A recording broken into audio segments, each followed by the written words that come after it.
യോഹന്നാൻ 16:28 ഈശോ പറയുന്നുണ്ട്. 16:28 ഈശോ പറയും, ഞാൻ പിതാവിൽ നിന്ന് പുറപ്പെട്ട് ലോകത്തിലേക്ക് വന്നു, ഇപ്പോൾ വീണ്ടും ലോകം വിട്ട് പിതാവിൻ്റെ അടുത്തേക്ക് പോകുന്നു.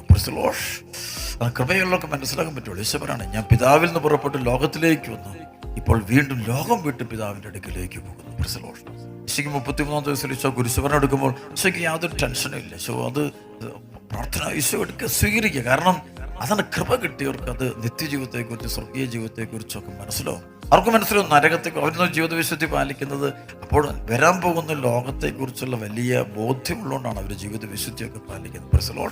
യേശു വിശ്വസിക്കുന്നതിൻ്റെ തന്നെ കാരണം, യേശുവിൻ്റെ വഴി, ആ യേശു രക്തത്തിലൂടെ പോകുന്നതിൻ്റെ കാരണം, ഈശോയാകുന്ന ചെങ്കടലിലൂടെ കടന്നു പോകുന്നത്, ഈശോയാകുന്ന ചെങ്കടല് നിങ്ങളിലൂടെ കടന്നു പോകുന്നവർക്ക് എങ്കിൽ മാത്രമേ തേനും പാലും ഒഴുകുന്ന യഥാർത്ഥ രാജ്യത്തിലേക്ക് എത്തുകയുള്ളൂ എന്ന് അവർക്ക് നന്നായിട്ട് അറിയാം.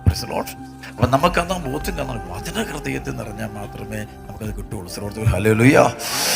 യോഹന്നാൻ 15:14 പറയും, ഈശോ പറയും, എന്നെ സ്നേഹിക്കുന്നവൻ്റെ കൽപ്പന വചനം പാലിക്കുന്നു, അപ്പോൾ ഞാൻ എൻ്റെ പിതാവിനോട് അപേക്ഷിക്കുകയും എന്നേക്കും നിങ്ങളോട് കൂടെ ആയിരിക്കാൻ മറ്റൊരു സഹായകനെ എനിക്ക് തരികയും ചെയ്യും. ഈശോ അപ്പോൾ വചനം പാലിക്കണം. എൻ്റെ സ്നേഹിത കൽപ്പന ദൈവവചനം പാലിക്കണം. അപ്പോഴാണ് ഈ പൈശാചിക പീഡയൊക്കെ വരുന്നതിൻ്റെ കാരണം, നമ്മൾ ഈ ലോകത്തെ നമ്മൾ ഒന്നാം സ്ഥാനത്ത് വെച്ചിരിക്കുന്നുണ്ട്. ഈശോയ്ക്ക് ഒന്നാം സ്ഥാനം കൊടുക്കുന്നെങ്കിൽ ദുഷ്ടാരൂപി നമ്മുടെ അടുത്ത് വന്നിട്ട് കാര്യമില്ല. കാരണം നമ്മളത് ഉപേക്ഷിച്ച് കഴിഞ്ഞു.